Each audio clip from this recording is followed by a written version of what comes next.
us. This is our session number 6, and we started these. We've been doing these salons before COVID, but we thought this was kind of a new way to get people together to talk about different topics and learn and connect with one another.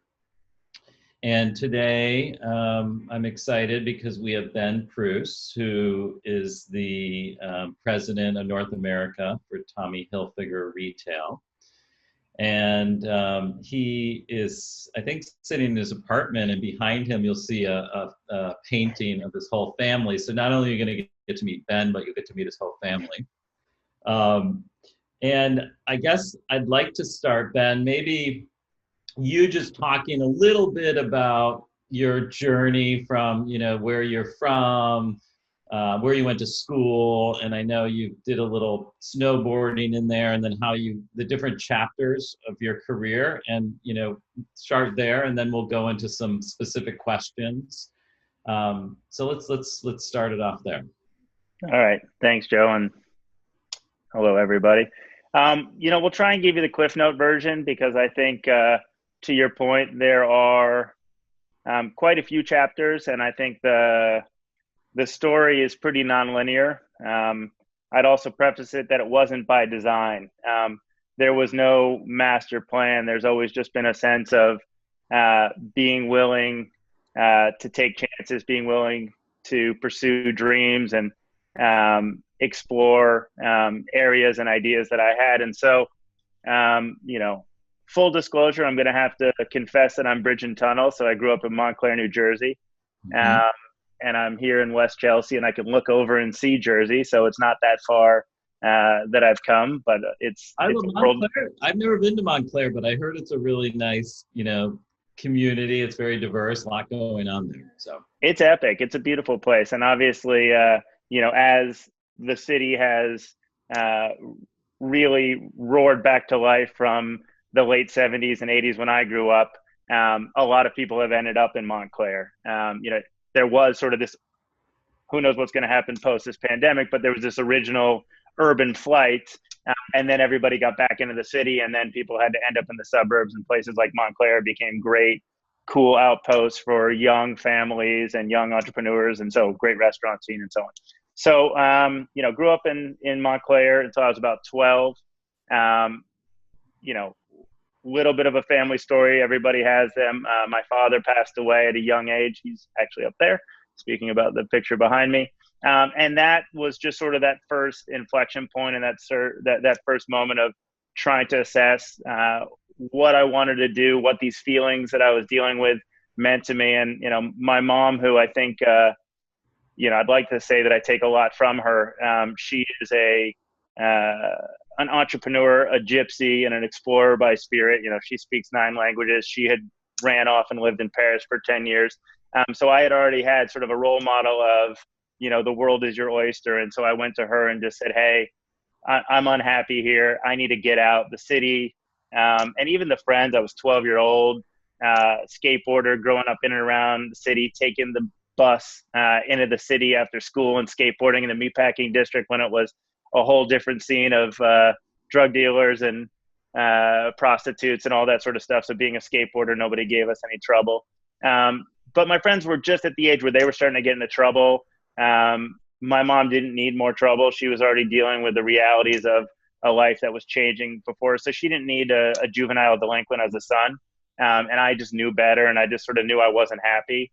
I also knew that the city, the things that I had been interested in pop culture and art and food and all these things that my family was involved in, because my mom was a fashion designer, is a cook. My dad was a marketeer. It just didn't seem very meaningful to me. The city seemed very superficial and very sort of led by the wrong things, or at least for me at that time, I just didn't seem to find a sense of self or a sense of purpose. So anyways, I ended up going upstate to Lake Placid, New York. My dad had been from Saranac Lake, and I just wanted to get out. And that's where my love affair of the mountains and sort of this yin and yang perspective that I view my life through was started. All of a sudden I found myself at 5 a.m. waking up and doing barn chores because I'm at a farm school where it was a functioning farm and it was part of experiential learning.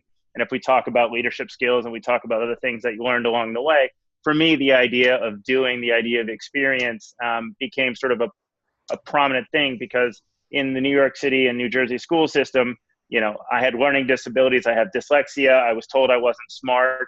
And again, thankfully, I had a mother and a support system that told me, I know my son, I know he's smart. He just maybe learns differently. And so all of a sudden I found myself outside of the city in a new set of experiences where, learning was happening in real time and learning in a tactile and tangible way. And all of a sudden, the things that were causing me angst about, the superficiality of it, the priorities of it were sort of level set, that I could spend the whole day building a fence. And at the end of the day, the fence was there. And I knew that there was some permanence to it. And, when you're young and you're trying to figure out what these things are, these things felt more meaningful to me, to be able to get up and to have animals that depended on you and be able to sort of have that interaction. So that experience was really profoundly important to me. It still rings true about how I learn, how I try to teach, how the lessons about doing it yourself provide a level of skill that I think is important when you're moving up through an organization. But, while I was there, I also started hiking. We had a little, for those people on the call who knew like original East Coast ski areas, we had a little ski area in the back of the school that was built by the students. It was a rope tow on the rear axle of a school bus. And to get it going, you would start up the engine and kick it into gear. And if you want to talk about like an insurance liability nightmare, you could grab on and rip your arm off. But we were young and you go whipping up the hill. And, when that wasn't working, we would just hike. And so I got really into snowboarding, as you mentioned. And all of a sudden, it was just an amplification of this idea of freedom, this idea of, feeling in control. And again, we could probably spend hours with my psychiatrist on it, but like the idea of feeling in control when you lose control is something that subconsciously I was looking for. I was looking for tangible things. I was looking for a sense of freedom. I was looking for a sense of lightness. And so I just got super obsessed with snowboarding. And, lo and behold, I ended up moving out to Aspen, Colorado for high school. I got a scholarship out there. I actually got a scholarship to be a ski racer. And not long after I got there, I said, hey, by the way, I don't really want to ski. I want to snowboard. And they were, remarkably accommodating. What school was that? So in Colorado, that's Colorado Rocky Mountain School. And it's, if anybody knows, and my girlfriend will appreciate, I owe so much to them because it continued this idea of experience learning. And I joke that someday I'd love to go back and pay it forward. Because again, I was, had I not found good teachers, had I not found a good environment, there's no way I would be where I am. So I know the value of finding the right teachers and the right learning environment, because not everybody learns the same way. And that's also, we'll talk about leadership, and I have a lot of empathy for understanding and trying to find the way to make people succeed, because I, again, would have been left. I would have been told I wasn't talented, I wasn't good, had somebody not taken the time and helped me figure out what makes me flourish. And I think that's, for me, one of the things that I firsthand can try and bring to others. And so, eventually I was in Colorado for 4 years. I became pro at 16. I started traveling around the world. My poor high school friends had to go to class day in and day out. And I was like, all right, I'll see you later. I'm going to Japan. I'm going to South America. I'm going to Europe. I was, 16. I showed up at Ischgl, Austria, and I was just smitten. I mean, all of a sudden, I just loved being exposed to these mountains, to this culture. And again, I had grown up hearing other languages being spoken in the house. I had learned and been exposed to different people in our family network. So the world was already sort of very much at my fingertips, but going out and, seeing it and experiencing it, and also experiencing it so young. I mean, this is pre-cell phone. This is pre-internet. Hey, mom, from a payphone, I'm going to Austria for a month. Maybe I'll check in because, of course, you're 16 and it's too cool to talk to mom. So, like, occasionally she'd hear from me and I'd be like, yeah, I'm here, I'm there. And just, the other thing that was just instilled in me without being explained to me because it was implicit, was the idea of self-responsibility and accountability and sort of one's own ability to make decisions and to understand the consequences and the risk reward. And so at 16, I had no adult chaperone. I'm hanging out with people who are older. I could have done everything bad under the sun.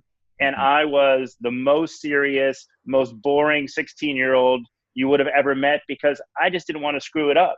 I had all of these things that I dreamed of right in front of me. And so why do I want to be out boozing until the wee hours or end up just in a situation for what? Like, it just didn't seem like a fair return, and nobody was telling me otherwise. So I just had that on myself, and it's taken me a long time to just like relax and know it's okay to kind of find that happy medium. But anyway, snowboarding was obviously amazing. It was a gateway to the world. After that, I had a very quick run. I competed in the first 3 X Games. After high school, moved to Lake Tahoe, was training with people who all ended up being Olympians. Some of them are considered some of the best snowboarders to live. It's still a very important part of my life. But I retired young. I retired at 19.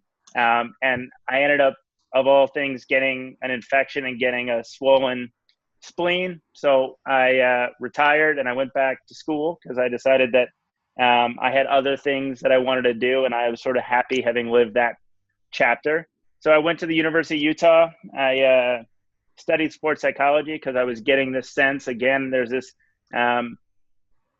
sort of narrative that was emerging about teaching and coaching and so on. And I had really loved the coaching experience, and I've had great mentors, and we'll talk about that. Maybe those are sort of surrogate substitutes for father figures, but the relationship I had with my coach, the relationship that I've had with some really good professional mentors, really played significant roles in my life. And I felt again, maybe that's how I'm going to stay in this sport. Maybe that's how I'm going to add value. So I studied sports psychology.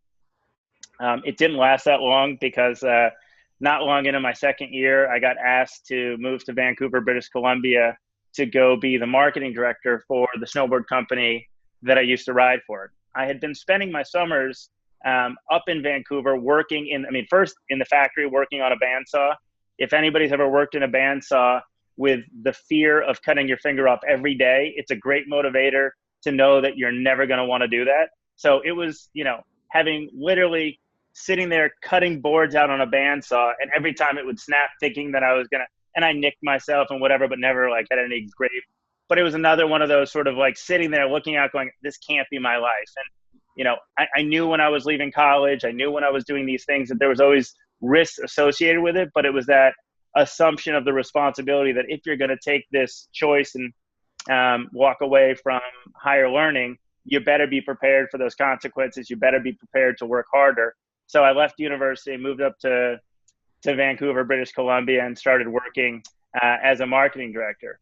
I was up there for about 2 years, and it was a great lesson in grassroots entrepreneurship. This is when snowboarding was exploding. This was everybody and their brother was trying to come up with a company. And I got to work with people, Scott Klum, Chris Brunkart, countless people who went on to be quite influential people, either in the industry, in the magazine, people who went on to do ID Magazine, people who went on to do Raygun, people who went on to do, Peter Saville, like people who went on to do really interesting and creative things, because we were all just kind of starting from this creative hub. And, again, going all the way back to New York when I was a skateboarder, action sports and, the street art community and even some of the like alternative music and hip hop community was always born out of these sort of like, fringe characters that were looking for communities and cultures that they could associate with. And obviously a lot of great, talented clothing designers came out of them as well, because, we were sort of the art geeks. We were the snowboarders and the skateboarders.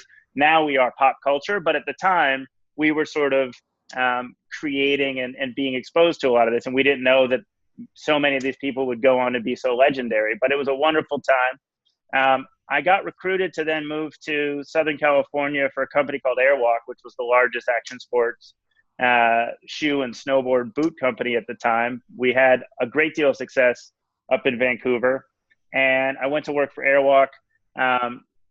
that was a great lesson in what happens when you lose focus on the core consumer. Airwalk was experiencing their first batch of mainstream success. So they were starting to sell to Foot Lockers and Journeys and all these other places when they had been established by core specialty skate.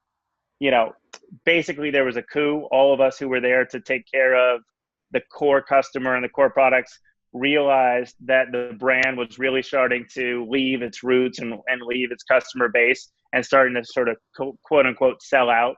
So we all left, and now Airwalk is sold at Payless, and it's a good lesson about what happens when you lose your company's North Star. And these were just cumulative lessons about branding, about consumers, about product, you know, all of these sort of things.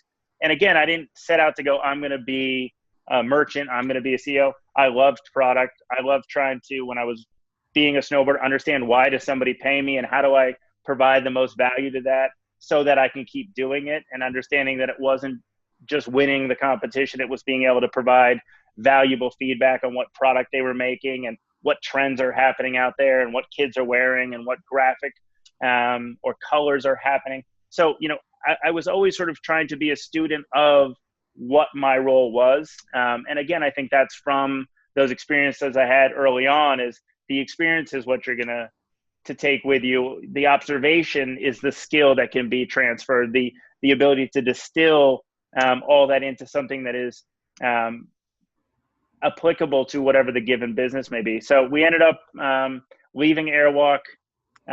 Fast forward, I thought I was going to go back and finish my studies in Utah, and I got a call from the president of a French ski company.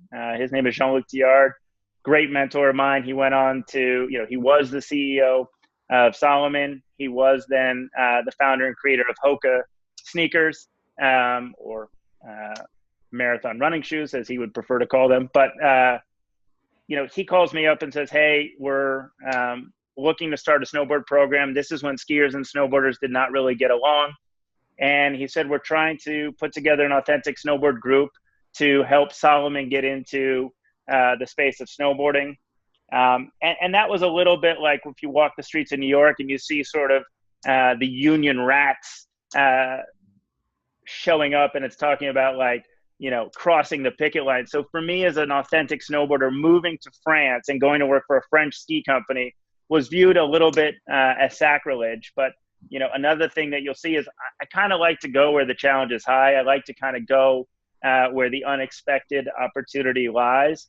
And it's funny because snowboarding likes to say, and skateboarding and alternative sports loves to say that they're so creative and they're so progressive, and yet they like to stay inside of their own bubble. And so I said to all my friends, like, wait a second, like, this is an amazing opportunity. I get to move to France. I get to go work on this legacy and legendary French ski company and try and help them have a new chapter. And lo and behold, you know, we won 2 medals at the Olympic Games. We created a whole authentic, incredible point of view and voice in the industry. And I really try to, wherever I go, I try and figure out, well, what's credible and what's true to that brand. So we didn't try and come in and make Salomon the coolest brand in snowboarding. We focused on engineering. We focused on mountain authenticity, because the fact is they had been born in the mountains. They had been innovating and engineering for alpine goods longer than any snowboarding company. So if we could focus on what they knew and what was true and not try and be something else, we would find some success. So we did. Salomon got bought by Adidas. That was a great bit of luck. I loved the Adidas brand. I had grown up skateboarding, wearing shell toes and Sambas, so I was excited. And it just so happened Ben, one question. It seems interesting because when you started your career, it was so much like, you know, they were hiring you because you were the snowboarder and you could kind of give your expertise to them and help them, you know, get better with that. And it seems like this point was kind of a pivotal point for you to go to Adidas, because then it kind of set you on this more kind of big corporation, you know, journey, right? Yeah, I mean, that is such an important call out. It was actually funny because when I went to go work for Salomon, I made a deal with Jean-Luc that said, hey, I'm going to work for you for 2.5 years under one consideration. I'm going to drop out. Well, I'm going to not finish my studies, which I thought I was going to go do. And I'm going to go back into the snowboard industry. And that's my biggest fear, is being pigeonholed as a snowboarder. And now it's fun to be like, hey, the fashion executive that also snowboards. But back then, thinking that was going to be my only career opportunity was the same thing I had done since I was 12 was really scary to me. And so I said, hey, I'm happy to do this. Let's define what success looks like. Let's come up with some clear KPIs so we don't have any confusion around that. And if I achieve that, you need to help me get out of snowboarding. At the time, I didn't know that was going to be into Adidas because they hadn't yet been bought. I thought maybe that was going to go work on the clothing side of their business or the hiking side of their business. I just wanted to get out of snowboarding. Mm-hmm. And so, fast forward, when the Salomon deal was done with Adidas, Jean-Luc really helped me get exposure to Adidas. He really helped me on the mission to get out of snowboarding. And what that meant was I started getting more exposure to the Adidas brand. And they came to me and said, hey, we have this initiative called Adidas Heritage, and it's suffering. It was, the first time they had tried to reissue their classic sneakers. It had done really well for a couple years, but it was starting to get stale. The sort of movement off of the grunge period and the thrift period of like Seattle grunge rock was coming to an end. And they didn't know where to go. So they reached out to me and said, hey, we're looking for somebody who, has a proven marketing background, has a proven product and merchandising background, but also a perspective outside of just this retro point of view that we've been doing. So we moved to Nuremberg, Germany. So I did almost 4 years in Annecy, France, which was amazing. Then I moved and did 7.5 years in Nuremberg, Germany. And if you want to talk about culture differences, it's pretty stark. But, they gave, I can't even remember what it is. They gave a 25, 26-year-old kid the keys to the castle in terms of the greatest archive of sneakers that man has ever known. The stories, the legacies, the legitimacy. And I came in as the head of footwear, and within 6 months, they asked me to present sort of a pivotal strategy. The first was to take the brand from the heritage division and move it to the originals division. And even though that may sound like semantics, it was really about shifting the aperture from a backwards looking and introspective brand position to a forward looking and inclusive one that focused more on individuality, authenticity, and creativity. And just in doing that, we opened up our own brand aperture to start doing more creative, more expressive, more consumer inclusive initiatives. And so, that ended up being 7 years. We took the brand from, mid hundreds millions, well over a couple billion. It expanded. The team that we put in place is still there for the most part today. They're now over $7 billion. It has now become pop culture. So it was nice to be part of that journey. After 7 years, I decided it was time to come back home because it had been 11 years living in Europe and so on. And I just kind of had this moment that if I was ever going to try and round out some of the entrepreneurial aspirations I had, it was a good time. They taking good care of me. I was leaving at a high. So I came back to New York, was here for a while, started a little bit of a few consulting projects, found out that I didn't love just doing consulting projects. I kind of am better when I have something to sink my teeth into. Moved to Portland, Oregon, worked on a project called Holden, which was started by some friends. It was a good exercise in sort of, being a small CEO in a distressed business, learned a lot of lessons there. We were able to successfully exit that business. It did have to end up being a distressed sale, but I learned a lot about managing, all through that, managing through asset sales, M&A, debt reconciliation and debt financing, all the fun things when businesses are challenged. And then, if we go quickly, I ended up at Under Armour. Kevin Plank had asked me a few times to join him, and I had just, it wasn't on the surface a brand that I felt a connection to, but it was a brand that I admired and understood, what he had done as an entrepreneur. But, every time I had met him, I said, hey, I don't think this is for me. Again, one of my biggest mentors, Herman Deininger, who was the CMO of Adidas, passed away. And I went back to Germany for his funeral. And, it was another one of those standing there at his grave and just going like, he would want me to be doing the next thing. He wouldn't want me to feel sort of stuck because kind of didn't think I would ever work for another athletic brand. And then just kind of seeing that and going through that, knowing, what belief he had in me all those years at Adidas, I decided to do the Under Armour project, which was amazing. It was unfortunate. The timing was not great.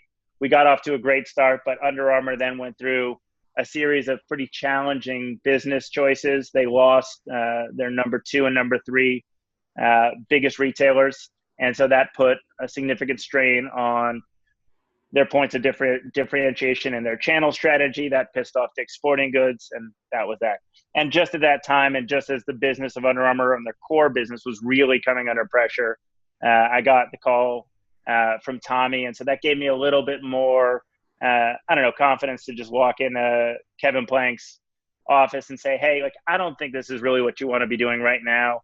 We know that you had good intentions. We know that this is going to be a longer ramp than you wanted, but why don't we just part as friends? So we did. We can get into that.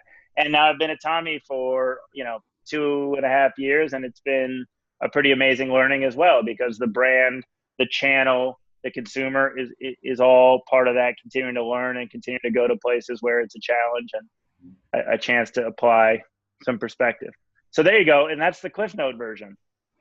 That's good. That's an amazing journey. And I think about, obviously, being a professional snowboarder, I mean, how many people can say that they've done that? Well, apparently it's a high percentage, because you got 2 out of 6. Oh, so. That's true. That's true. But, the one thing I was going to say, you worked at a lot of different companies, very small ones. You worked at, huge, Adidas. Then you were kind of doing an entrepreneurial thing when you were at Under Armour, trying to start that thing with Tim Coppens. And it sounds like, from your experience, that you had a lot of, leaders or mentors that have helped you along the way. Because I kind of heard you mention a few of them, as you were talking. I'm curious, from your perspective, having learned from some of those people, what are some of the traits and characteristics that you think make someone a good leader? Yeah. Well, I would start with the fact that I think different leaders work differently for different people. So, you may not see your boss as a great leader. And in some cases they may not be, but it also is a very personal relationship. And some people don't have the ability, don't have the interest to adjust their leadership style towards the individual. So it's personal. And I think, for me, empathy, the ability to try to engage and create understanding and common ground. And so those are the things when, even the leaders that I don't think were great leaders for me, right, there are skills, there are moments where I can look and go, they were good, or they were talented in those things. They didn't work for me. They were frustrating to me, but it doesn't make them bad leaders. They may be bad leaders for somebody who needs independence, somebody who needs clear definitions of success. Those are, one of the things that I've learned is I know what I need to be successful. And I get frustrated when my leaders don't give it to me, or if they don't ask for it, or if I try and say, hey, I'm looking for this, this, and this, because that's how I perform best. And I think that's something that employees need to learn how to do, is to also recognize how they are led well and be able to ask for it, because not all leaders know how you respond. Not all leaders intrinsically know how to be good leaders, and they haven't spent the time. And I, obviously, whether it was my interest in coaching or interest in leadership, chose to pursue those things, and also chose to make it personal, because I saw how good teachers worked, or how good coaches worked, or how good mentors worked. But you also have to maybe sometimes meet them halfway. You can't just fold your arms and say they're a bad leader. You have to go, well, maybe they're not there, or maybe they don't know you and you're new to this thing. So, empathy, authenticity, clarity, conviction. I really try myself, but also have truly respected the leaders who are consistent, are clear in why they're making those decisions, but also are decisive when they do, and say, hey, I have heard everybody's decision or everybody's opinion, but this is the decision. I need people to rally around it. There's too many leaders who leave too much room in the gray. There's too many leaders that don't really like to hear other points of view. So, I mean, I love to actually get the conflicting points of view. I love to have a conversation around what we're trying to do. But at some point, I have no problem making the decision. That was what was asked of me, and that's ultimately how I can be a good leader. And it doesn't mean that that idea wasn't good that somebody brought or this one wasn't considered. It means that we heard it all, but at some point we have to decide what we're doing and go after it. It doesn't always mean that it's right. It just means that we made the decision and we're moving. But, you know, for me, empathy, you know, understanding, compassion, for me also, because I respond very well to it, not everybody does, empowerment is critical. You know, for me, I have to feel, you know, there's always this feeling of wanting to be free, quote unquote. And it's like, tell me what it is. Tell me what you want to achieve. Tell me what success looks like, and I will go figure it out. And I need you to know that you're there for me. I need to know that, like, we can work when we need problems to solve. But if you're going to stand there and tell me, I'm probably going to feel smothered or frustrated and so on. What would you suggest if somebody, you know, is struggling with, you know, somebody who's above them and their leader? Would you recommend that they talk to that person about, hey, this is how I'm more effective? If you know, give me a little more room or whatever, do you prescribe that to people? Well, I mean, to tell them how they're best led. Yeah, listen, I do because it has worked for me. Yeah. I say it with an asterisk. Yeah. We are going through a transition of generational leadership styles. Yes. Right? We are going through still an older guard, and I still have to deal with that occasionally, that expects that success equals compliance. Right? Yeah. I said it, so do it. That's not how I lead. That's not how I get well led. But I do recognize that you have to understand, you know, they talk about knowing the room. They talk about knowing your audience. Know your leaders as well, and know your corporate culture. I have a level of risk tolerance that maybe I would not encourage everybody. That comes from all those things that you just learned through. There's always I'm going to walk in there and tell them what I think, not in a confrontational way, hopefully in a learning and an improving way. But I understand if it doesn't go well, I am perfectly okay with the consequences. I have never been in a situation professionally where I have said I couldn't live with the consequence, i.e., I'm going to get fired, or I'm going to have to say, well, if you're not willing to do it that way, I'm out. Yeah. Not everybody could, not everybody should. I am by no means telling people to be cavalier. It's just, you'll have to figure out where that. It's almost like situational, you know, you have to be situational leader in terms of what works for one may not work for the other. It's the same way for the employee to realize, you know, you have to understand the situation to decide what's going to work and what's not. Yeah. So you know, one of the questions I have for you is, you know, I'm a little older than you, but we grew up in the time where the most iconic leaders in our industry would be, you know, like Ralph Lauren. I worked for Mike Jeffries. There's Mickey Drexler, and you know, it was a much different time then. You know, and you know, I kind of feel like that time was much more, you know, command and control, or this is kind of how you should do it, and go run and execute. Yeah. And I feel like you know, there's, you know, we're in a new generation, you know, and you know, thinking about like who are going to be the next people that are going to rise to be those people. I'm curious, you know, are there some leaders out there that you think are good for this generation and the next generation? And are there some that you could even mention that you think you see kind of percolating up? You know, I think that there are, I think you're right. I think, you know, I was watching Mickey on BOF the other day. I've had fun experiences with Mickey. The guy is a legend. Nobody will take that away. But it is funny, and it's a trip down memory lane hearing him talk, because he's still, you know, he uses words like micromanage as a positive. He loves it. And his attention to detail, his commitment to serve the customer and to have a real reason for goods to exist is still critical. His belief that he is somehow innately more qualified than others. Let's see. But he is a master merchant. Our leadership at Tommy is also made up of some legendary merchants and people who have used the culmination of all their years. So people talk about gut. I think that that's a little bit of an oversimplification, because the gut is the cumulative experience of 30, 40 years of being in it. So it's gut, but it's gut based off of, you can now call it data. You can now see the data differently. But, those merchants were not just flying by the seat of their pants. They were definitely, and even the creative directors, we saw that even in our own with what happened with Raf not being a great fit, the idea of entitlement, the idea of this. I don't think that culturally that works as well anymore. I think inversely, I see good leaders in two stages. You have builders and you have managers. And I think the best are the ones that really operate right in the middle.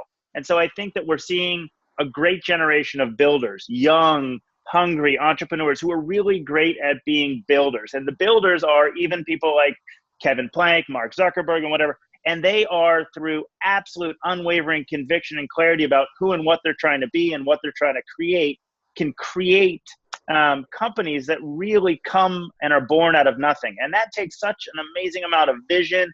And you really do have to have that sort of obsessive dedication, because other people can't see what's inside your head. And so those builders and those great leaders that are building these companies from the ground up, they have a very different profile. And then you do read, see, and personally experience the founder syndrome. That's a hard transition. It's a hard leap, because those companies would not exist without that passion, that conviction, that clarity that didn't exist before. So you have to give them credit. You have to realize then that there's really good managers who come in and take it from there, and hey, let's let the pros do it from here, and they can look at the balance sheet, and they can look at your OPEX, and they can look at your SKU efficiency, and they can manage publicly traded companies.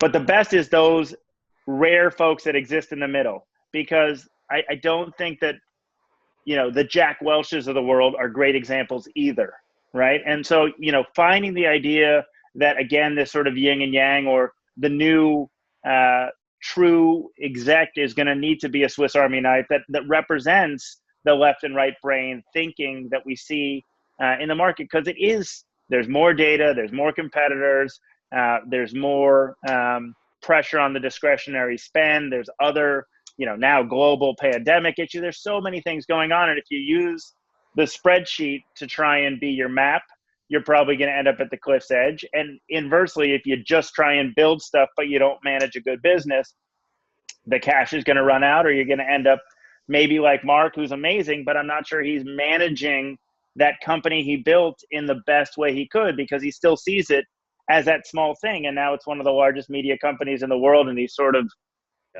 sitting back. So, do you think that there's going to be where, I think, in the past you had, at least from my days, my 10 years at Abercrombie, everyone was like burning the midnight oil, like trying to climb the ladder. And I just feel like the new generation of employees is so much different. And even with candidates, I talk about wanting flexibility and all this stuff. And I'm like, well, don't say that, because the employer is not going to like that. So you kind of still have these two kind of elements playing out there, and it's going to be this leader that's going to have to be able to figure out how to manage through that transition and then take it forward. I think you're totally right. I mean, that new generational expectation. I mean, talk about the fact that some people now think it's just a given that they're going to be able to work mobily, and then why would I even consider taking a job that's in an office, and that this may be the new norm. The idea that everybody's voice should be heard and heard equally. It is really interesting, and it's important, because on one side, we have given rise to a generation that believes that everything should be heard, everything should be weighted the same, and you can't, as a leader, take a young, fresh idea as the same weight as something that has some more context to it. And that's not to say, we always talk about things like the best idea wins, and it absolutely is true. And I love having a flat organization. But if it means that everybody's idea wins, then nobody wins. And so people do have to get used to the fact, and that's generationally hard. And so there is more time spent with me. There's more time spent with our team members, making sure that the message is delivered appropriately and with a consideration, and the tonality definitely changes. But listen, if you're a young designer and you came into work and you think that you are going to be the next great designer, you may be, but please understand that the first set of drawings you put out there might not be the ones that get straight off into, the front table with the biggest buy behind them. You might be doing some clipping pass for a while, and people have to pay their dues. And if they don't want to do that, it's also okay to prove that you can go do it alone, which is also why some of the best designers have to go at it alone. And Yeah, I think, yeah. And I think what you're saying there too is that, you have to, you have to, say the employee has to be able to be resilient in these organizations, the larger organizations, because it is a team and there's lots of ideas, and you have to, and that becomes challenging to manage that. I wanted to ask you how have you been, as a leader, how do you motivate people, and what are your thoughts on motivation and growth, and how do you provide that for people, and what have you seen work and maybe not work? Yeah, I think trust is one of the biggest motivators you can have.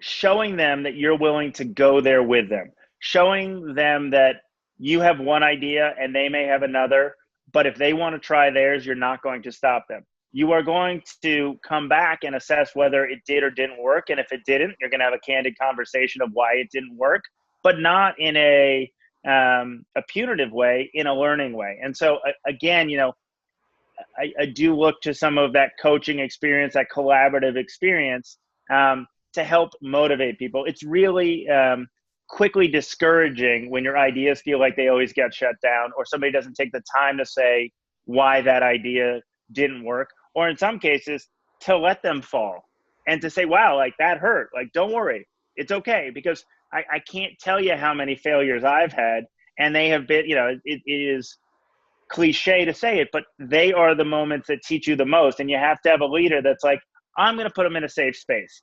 They can't fall hard enough to really get hurt. It's going to hurt them. It's going to hurt a little bit. I wish we didn't waste the time. I wish we didn't waste the money, but I didn't put them out there doing, our biggest project of the year. I did it on something that if it doesn't work, it's fine. And there's a great upside, which is the lesson we learn. I also think, I have enough perspective because of all these things that I've done, and I try and impart it to my team members, that there should be some level of joy in what we do. We are not saving the world right now. It's more clear than ever before. I even wrestle with that, that if we're going to spend our time doing this, you should enjoy it, because we're not saving the world. In some cases we're getting to make fun clothing. In some cases we're getting to make fun, creative marketing and brand ideas. So try and remember that, try and have some perspective. It's hard. We all have, publicly traded company. We have pressures, we have whatever, but it's also one of those things that if I find myself too often not having perspective of joy, then I'm not doing a good job as a leader. I want people to come in and still see me smile.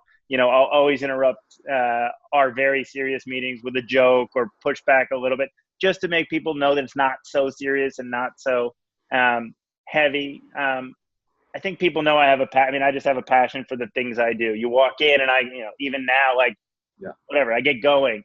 And I want people to see that too. If they're dragging and I see them, it bums me out, and I try and find ways to stoke them and find their passions. And then what about, we're going to move on from leadership. You worked at some big brands, and I'm going to go back to Adidas, and Under Armour. In terms of building brands, what do you think are some of the most important things? I spent many years at Abercrombie and working with Mike Jeffries, who I think is a genius in that. But from your perspective, what do you think are some of the important factors of building a solid brand? If you had to say, here are, whatever 5 things or whatever things that you need to be focused on. Yeah. The first thing is your brand for you, or is it for a customer? And both are valid. if you just want to have an expression of something that you believe needs to be in the world, and it doesn't matter who or what people think, but you believe it's needed because you've got a great solve, you've got a great piece of art, you've got a big, then just have the conviction to do that, and don't compromise, and don't think that it's also a smart business along the way. Just be 100% committed that you have an idea that you know needs to come into the world. If you want to build a brand that has a consumer, then be humble and put the consumer first. Obviously, those who do both together are great, but you really have to understand which compromises you're willing to make and not. So, the number one thing in people, leaders, and brands is authenticity. Number one thing in people and brands is point of view. Do you know what you stand for? Do all of the touch points add up? And are they authentic? I mean, hopefully they go hand in hand. They don't have to. I just happen to believe that it's a whole lot better when you, your brand, and your products line up to who you are, why you're different, and what do you stand for. Be willing to cut out everything that doesn't add to that. There's so many things that people start layering on. We were talking about Arc'teryx before. What a great brand that is consistent, clear, and convicted about who they are.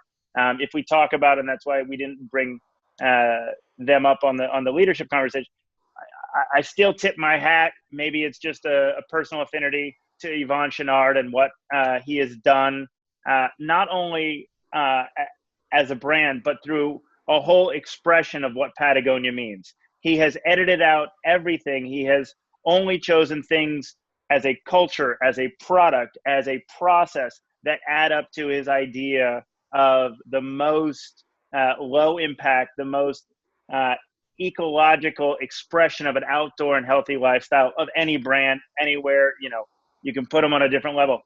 It's hard to do. It's also helpful that he is a privately held company and doesn't have to succumb to other pressures. But a sharp point of view, authenticity, the ability to edit, the conviction to stay the course. It doesn't mean not to hear and adjust, because you have to be nimble. You have to be able to do that. But a brand has to be clear, especially right now.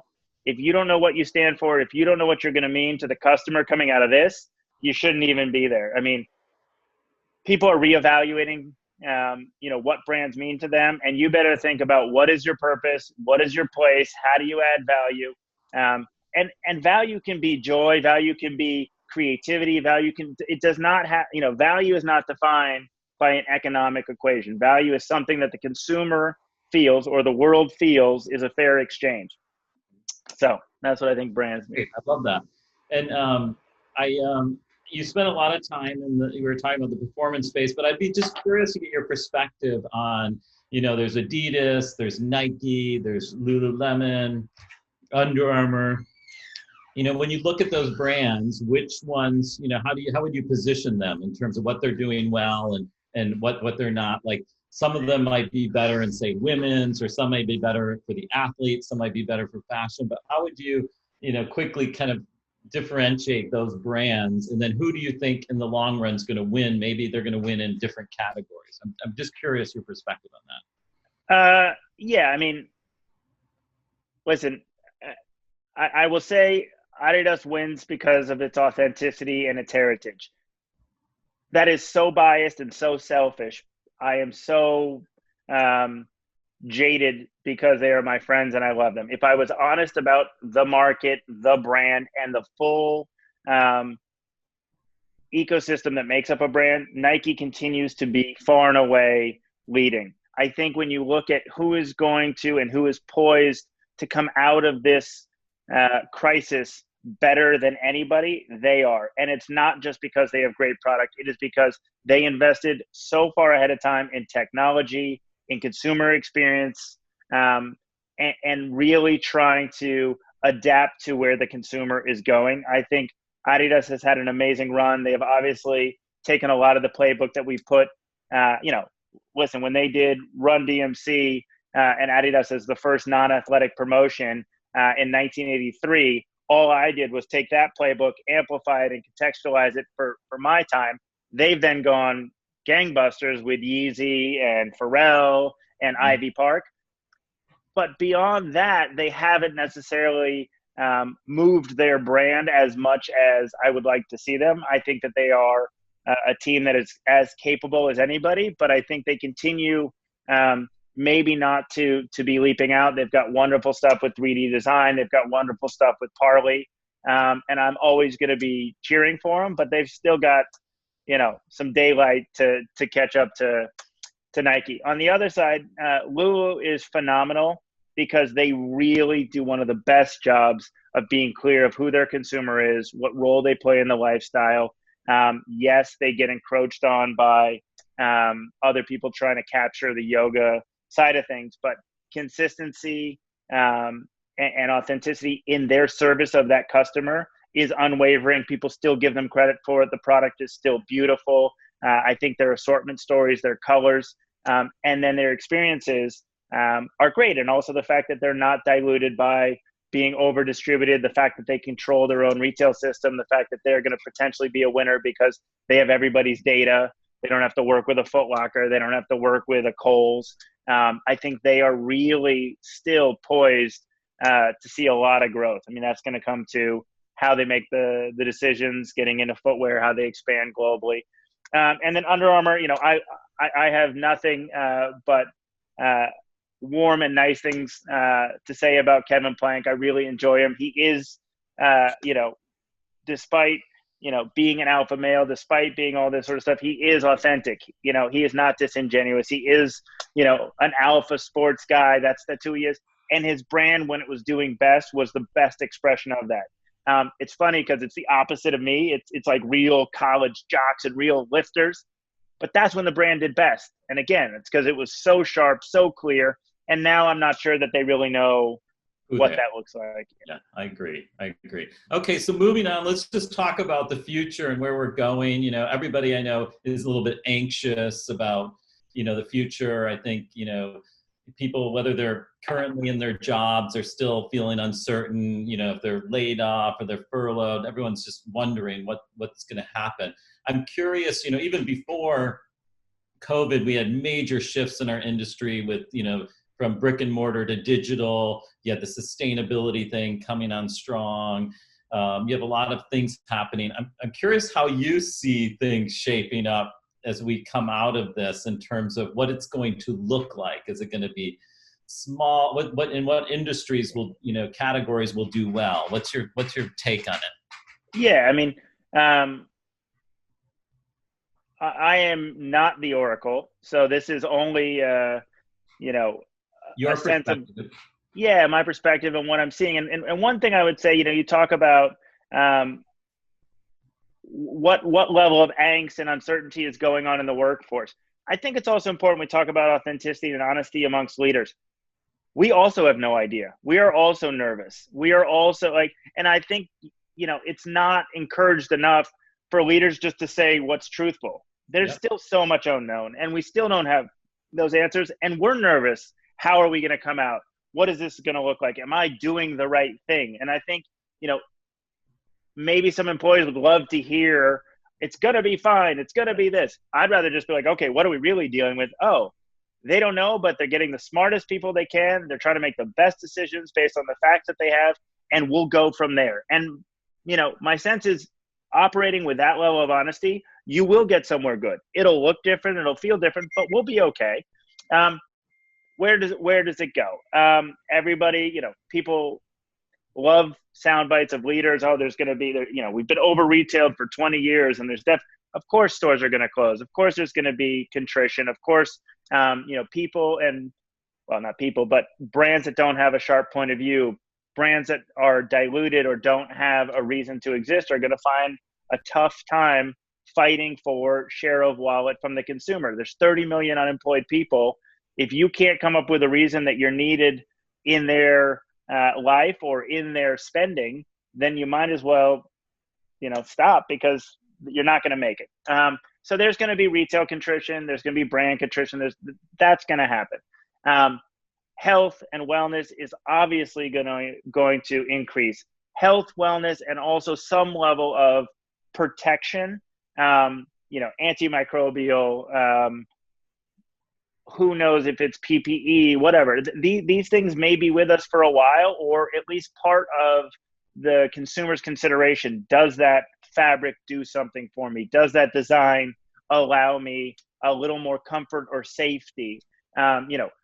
Safety gear has really looked like safety gear, and I think we'll see some of those things coming together. People will be adding attributes, much like, waterproof, breathable have just been outdoor elements. They've been thinking about recreational performance elements. I think you can now look at health and safety elements the same way.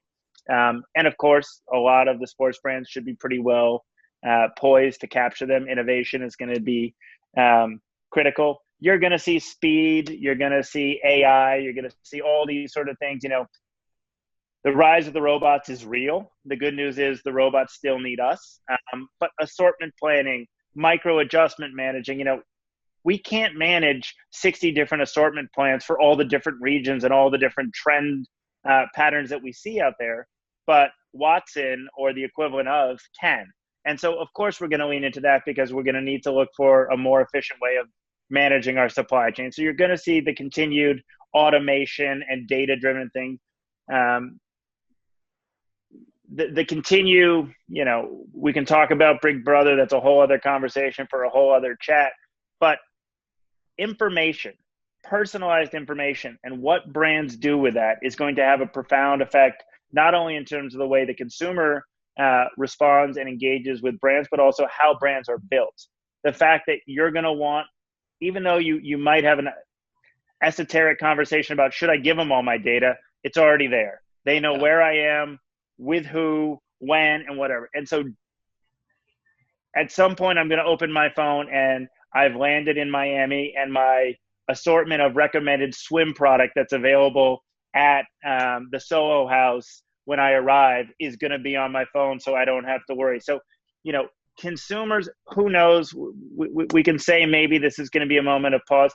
The idea of convenience is not going anywhere. So while we're shuttered in place and while we're scared, everything is happening even more through the lens of convenience. Everybody is shipping to your house. Everybody is on demand.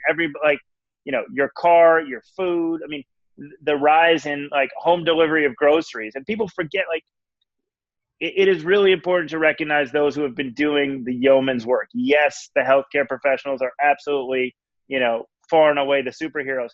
But do you know how many people are delivering your Amazon Fresh? They didn't get there by a robot. I mean, if we had the drones, that'd be great. But so I think this idea of omni, 5 years ago, everyone was like, omni, omni, omni. Now it's just this idea of dispersed commerce. It's just going to happen everywhere, anywhere, and when you want. And if you don't have a brand that's ready to serve you up the right message with the right product in the right way, in the right context, and even the right pricing, because we're going to see real-time pricing. Those things are definitely happening. I'd like to see that people value quality over disposability. They talk about, people are maybe going to care more about the environment. The number one thing we could do about caring about the environment is just stop buying so much garbage. I mean, a Patagonia jacket lasts as long as it does, and you pay more for it, right? I love and believe in good goods. It's a good way to keep stuff out of just this whole ecosystem. Buy stuff, buy beautiful stuff, buy stuff that you have a more emotional relationship with, and feel better about the value. And, even internally, we're talking a lot about, making eco decisions. But I think if you just say it's eco-friendly, that's not enough. Yeah. So I'm going to ask you a couple more questions, but if anybody has any questions for Ben and they want to type it in the chat room, we'll, answer a couple if you have some. Just type them in, and then Sean can, pop in and ask them. But I had a couple of questions for you. In terms of, the future, what about the skills that you think are going to be required, for candidates? And, many people are out there thinking about, I want to make sure I've got the right tools to be able to get the jobs that become available, or to stay sharp in my current job. Do you have any thoughts on that, or things that you're seeing that you would like to see more of, or that you think, people should be sharpening? I'm going to offer my approach and not say that it is the one that everybody should use, but some version of it. I think linear skills are going to be more and more challenging. I think if you can try and figure out how to broaden your skill set, because subject matter experts are important, but they require more of them. And so if you can have a multifaceted skill set, if you can have a latitude in your skills, or at least a latitude in your exposure to those skills, I think it is helpful as people are trying to rebuild to know that you have that adaptability, that flexibility, and that experience in areas in case they need to shift. We are going to be coming out of this with smaller workforces, smaller businesses for a while, and they're probably, even if you are the best with just one single skill, they may not be able to get to you yet because they need to bring in that one person who can do three things. If we might go a little more e-com, or we might go a little more experiential retail. So if you can think about that, and hopefully people are also using the 9 weeks or whatever it is and counting to look into some skills that maybe they didn't because they didn't think it was their job before. But maybe you want to look at what does it mean to know more about the supply chain, or to manage I mean, they may not seem like the first things you need, but it'd be a good use of your time right now. We're going to need people who can keep the lights on. That's for sure. But the other thing I had question for you, what I've been thinking a lot, in the history, companies in our industry have been so siloed: merchandising, design, marketing, sourcing, whatever.